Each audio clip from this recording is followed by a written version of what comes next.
नमस्कार, KP news के bulletin में आपका स्वागत है। मैं हूं अश्विनी आपके साथ। चलिए शुरू करते हैं आज की खबरों का सिलसिला। उससे पहले एक नजर आज की सुर्खियों पर। अपहरण मामले में प्रज्वल के पिता एचडी रेवन्ना को जमानत मिल गई। कर्नाटक पैनल ने सरकारी स्कूलों में गिरते मानकों के लिए बाबुओं को दोषी ठहराया। गरज वाले बादलों और हवा के झोंकों के कारण बेंगलुरु से चेन्नई तक 11 उड़ानों का मार्ग परिवर्तित हो गया। कौन है वह अधिकारी जिसे वाराणसी में पीएम मोदी ने सौंपा नामांकन पत्र। काशी में एक साथ दिखे चिराग पासवान और पशुपति कुमार पारस, पीएम मोदी ने की मुलाकात।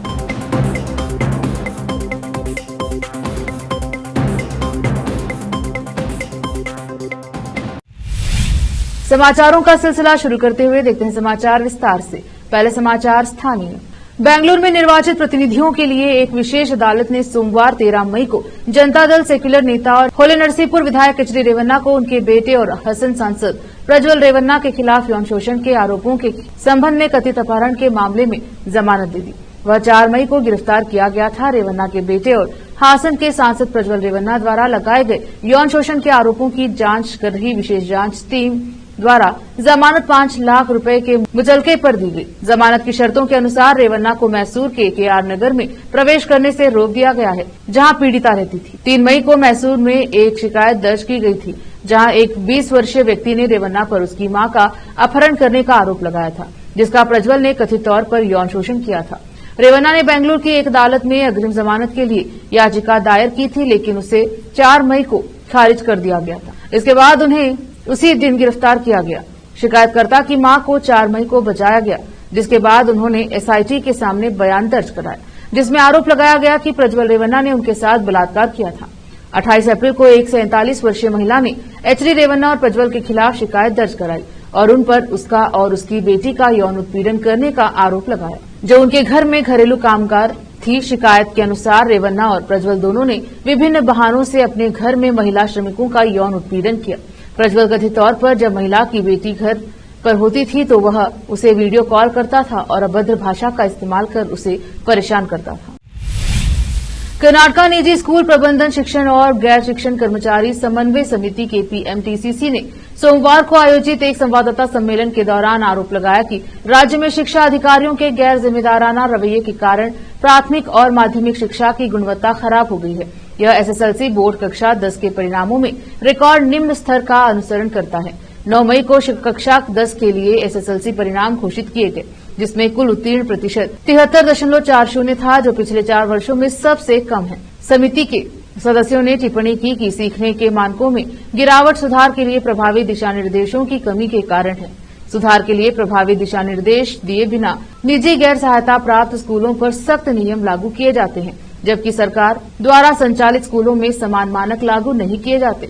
उन्होंने कहा कि ब्लॉक शिक्षा अधिकारी, बीईओ और सार्वजनिक निर्देश उपनिदेशक, डीडीपीआई स्तर के अधिकारी मुख्य रूप से गुणवत्तापूर्ण शिक्षा सुनिश्चित करने के बजाय प्रशासनिक कार्यों पर ध्यान केंद्रित करते हैं, जिससे समस्या और बिगड़ जाती है। शैक्षणिक गुणवत्ता बनाए रखने के लिए 6 वर्ष से कम उम्र के बच्चों के लिए सरकारी स्कूलों में पूर्व प्राथमिक शिक्षा को बढ़ाना महत्वपूर्ण है। सदस्यों ने कहा कि और बताया कि बुनियादी शिक्षा सुनिश्चित किए बिना कक्षा 5 और 8 में मूल्यांकन परीक्षण आयोजित करना अप्रभावी है और इन परीक्षाओं का पुनर्गठन किया जाना चाहिए। गरज वाले बादलों के कारण केम्पेगौड़ा अंतर्राष्ट्रीय हवाई अड्डे क्षेत्र में हवा के झोंके आए, जिसके परिणाम स्वरूप रविवार रात बेंगलुरु से चेन्नई आने वाली 11 उड़ानों को डायवर्ट किया गया। इन 11 उड़ानों में से 4 अंतर्राष्ट्रीय थीं। एरोड्रम मौसम विज्ञान विभाग के एक ब्रीफिंग अधिकारी ने बताया कि हवाई अड्डे पर गरज वाले बादलों ने केआईए में एयर ट्रैफिक कंट्रोल के ऊपर अशांति पैदा कर दी। बदले में उन्होंने विंड शेयर का कारण बना, जो 20 से 25 समुद्री मील की गति वाली क्रॉस विंड को संदर्भित करता है। उत्तर और दक्षिण दोनों रनवे एटीसी के करीब स्थित है। टेलविंड्स के कारण उस अवधि के दौरान उड़ानों का उतरना या उड़ान भरना सुरक्षित नहीं है। उन्होंने कहा, उड़ानें होल्डिंग पैटर्न में थी, हवाई अड्डे के ऊपर सर्कल में जा रही थी। उनमें से कुछ ने 2 बार भी चक्कर लगाया, जब तक कि वे अंततः चेन्नई के लिए उड़ान नहीं भर गए। बेंगलुरु इंटरनेशनल एयरपोर्ट लिमिटेड के एक प्रवक्ता ने कहा कि भारी मौसम और बिजली गिरने के कारण रात 11:18 से 11:54 तक लैंडिंग रुकी रही, जिससे 11 उड़ानें पूरी तरह से प्रभावित हुई। उसमें से 4 अंतर्राष्ट्रीय थी। रोकते समाचारों का सिलसिला, लेते हैं छोटा सा ब्रेक।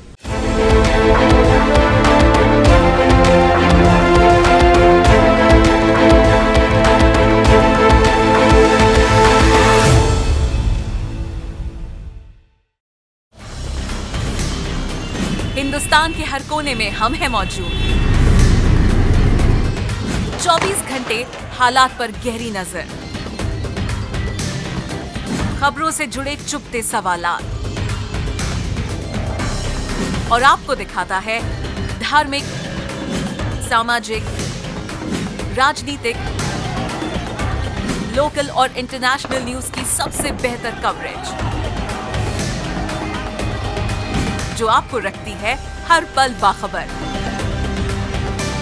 देश और दुनिया भर की खबर के लिए देखते रहें केपी न्यूज 24/7।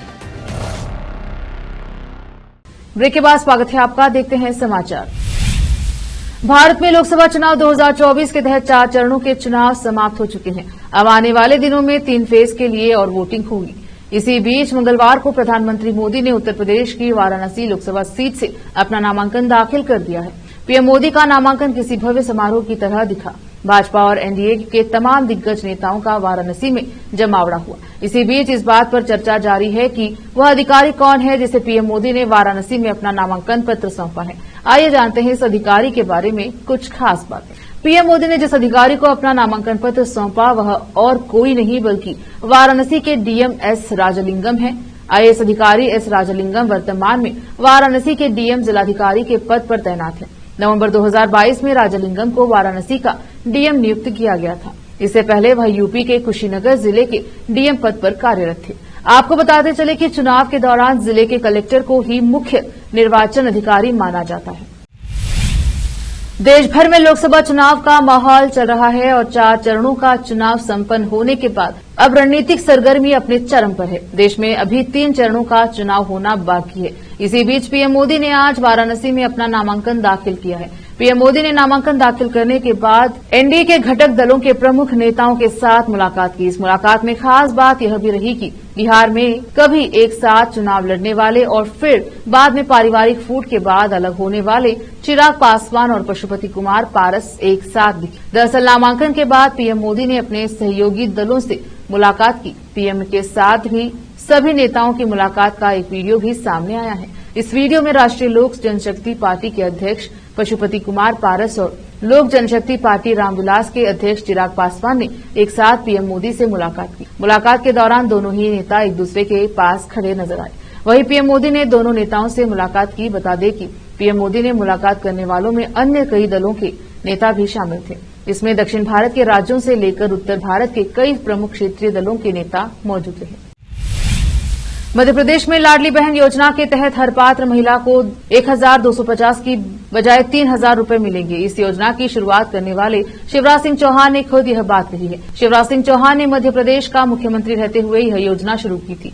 2023 में हुए विधानसभा चुनाव के मध्य प्रदेश में एक बार फिर बीजेपी की सरकार बनने में इस योजना की लाभार्थियों का अहम योगदान था। हालांकि चुनाव के बाद शिवराज सिंह मुख्यमंत्री नहीं रहे। जीत के बावजूद उनकी जगह मोहन यादव को नया मुख्यमंत्री बनाया गया। हालांकि यह योजना अभी भी जारी है और पात्र महिलाओं को हर महीने 1250 रूपये दिए जाते हैं। शिवराज सिंह चौहान मध्य प्रदेश की विदिशा लोकसभा सीट से बीजेपी उम्मीदवार हैं। उन्होंने पश्चिम बंगाल के मेदिनीपुर में चुनावी सभा को संबोधित करते हुए कहा, मैं 4 बार मध्य प्रदेश का मुख्यमंत्री रहा हूं। प्रदेश में 1 करोड़ से ज्यादा बहनों के खातों में अभी भी हम 1250 रूपये हर महीने डाल रहे हैं। हम लगातार इस राशि को बढ़ा रहे हैं। इसे बढ़ाते हुए 3000 रूपये महीने तक ले जाने वाले हैं। देवभूमि कहे जाने वाले राज्य उत्तराखंड से हैरान कर देने वाली खबर निकलकर सामने आ रही है। राष्ट्रीय बाल अधिकार संरक्षण आयोग एनसीपीसीआर ने खुलासा किया है कि उत्तराखंड में कई ऐसे मदरसे मिले हैं जहां पर हिंदू बच्चों को इस्लाम धर्म की शिक्षा दी जा रही है। जानकारी के मुताबिक राष्ट्रीय बाल संरक्षण आयोग अब उत्तराखंड के सभी जिलाधिकारियों को दिल्ली तलब करने की तैयारी में है। आइए जानते हैं ये पूरा मामला। दरअसल राष्ट्रीय बाल अधिकार संरक्षण आयोग के अध्यक्ष प्रियांक कानूनगो ने बच्चों के अधिकारों को लेकर उत्तराखंड के 14 विभागों के साथ समीक्षा बैठक की थी। इसके साथ ही आयोग की टीम ने देहरादून के कई मदरसों का भी औचक निरीक्षण किया था। यहां उन्हें बड़े स्तर पर अनियमितताएं देखी। आयोग को देहरादून में कुछ ऐसे मदरसे भी मिले जहां दूसरे राज्यों से बच्चे लाकर रखे गए थे। राष्ट्रीय बाल संरक्षण आयोग के अध्यक्ष प्रियांक कानूनगो ने पत्रकारों से बातचीत में कहा कि शिक्षा विभाग और अल्पसंख्यक आयोग की मिलीभगत के कारण उत्तराखंड में 400 से ज्यादा मदरसे अवैध रूप से चल रहे हैं।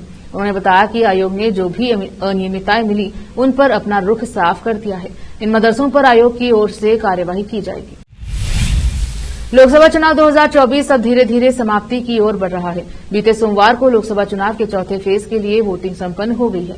इस बीच चुनाव प्रचार के दौरान नेताओं द्वारा एक दूसरे के खिलाफ बयानबाजी का सिलसिला लगातार जारी है। हाल ही में कांग्रेस के राष्ट्रीय अध्यक्ष मल्लिकार्जुन खड़गे द्वारा एक सभा में कहा गया कि अगर भाजपा की सरकार वापस आती है तो वह देश को गुलाम बना देगी। अब भाजपा नेता और गोरखपुर लोकसभा सीट से सांसद व प्रत्याशी रवि किशन ने मल्लिकार्जुन खड़गे पर उनके बयान को लेकर तीखा निशाना साधा है। कांग्रेस अध्यक्ष मल्लिकार्जुन खड़गे ने रविवार को दावा किया था कि प्रधानमंत्री मोदी और केंद्रीय गृह मंत्री अमित शाह के तीसरे कार्यकाल का मतलब गरीबों, दलितों और आदिवासियों के साथ गुलामों की तरह व्यवहार होगा। उन्होंने कहा था कि आजादी से पहले गरीबों, दलितों और आदिवासियों के साथ गुलामों जैसा व्यवहार किया जाता था। यदि आप मोदी और शाह को तीसरा कार्यकाल देंगे तो वही स्थिति दोहराया जाएगा, हम फिर से गुलाम बन जाएंगे। सोमवार को शहर में हुए बारिश और धूल भरी आंधी के बाद मुंबई में एक और दिन तूफान की संभावना है। बीते दिन 70 से 80 किलोमीटर प्रति घंटे की रफ्तार से चलने वाले तूफान के कारण सोमवार को घाटकोपर में एक बड़ा होर्डिंग गिरने से 14 लोगों की मौत हो गई। बता दें कि बीते दिन आईएमडी ने आशंका जताई थी कि दिन की शुरुआत में बादल छाए रहेंगे और तेज बारिश या गरज की बौछार हो सकती है, जो हुआ भी। इससे यहां बारिश ने भीषण गर्मी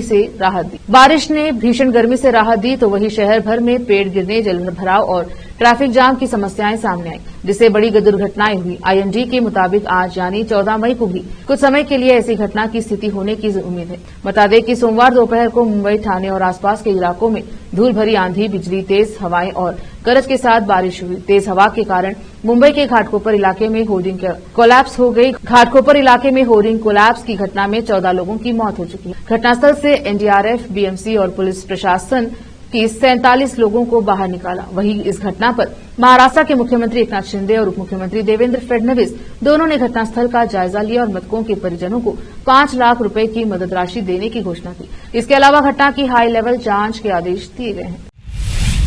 वक्त हो चला एक और छोटे से ब्रेक का, जल्द लौटेंगे ब्रेक के बाद।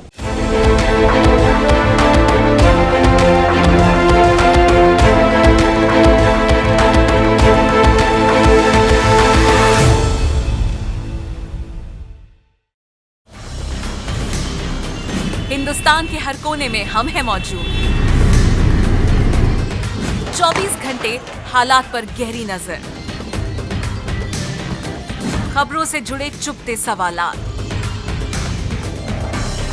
और आपको दिखाता है धार्मिक, सामाजिक, राजनीतिक,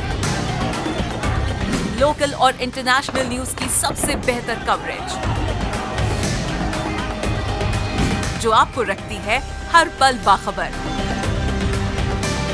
देश और दुनिया भर की खबर के लिए देखते रहें केपी न्यूज 24/7। ब्रेक के बाद स्वागत है आपका। देखते हैं समाचार अंतर्राष्ट्रीय।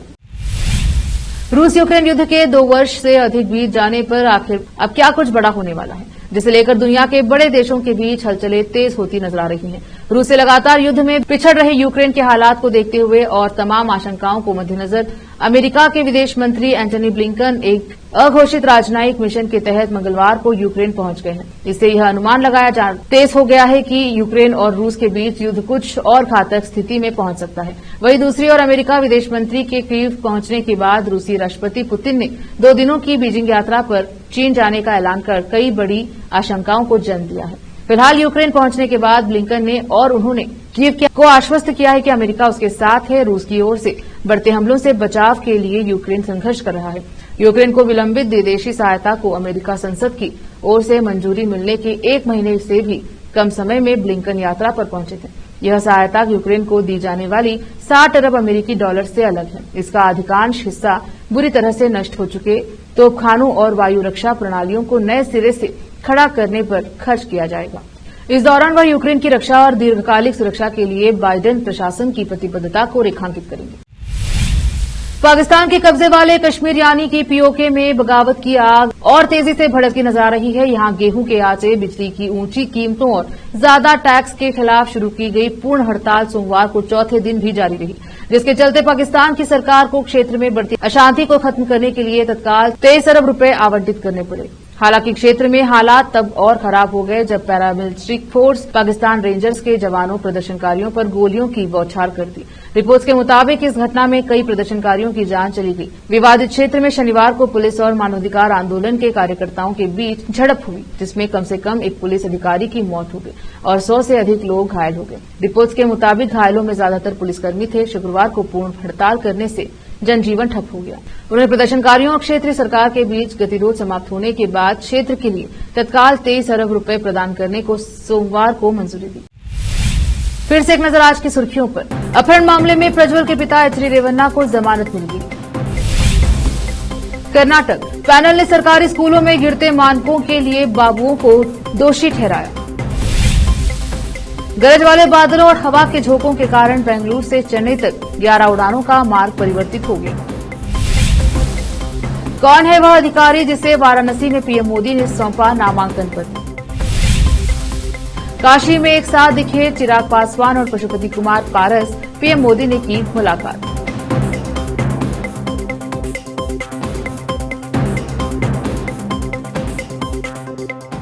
केपी न्यूज के बुलेटिन में अब तक के लिए इतना ही। देखते रहिए केपी न्यूज 24/7। धन्यवाद।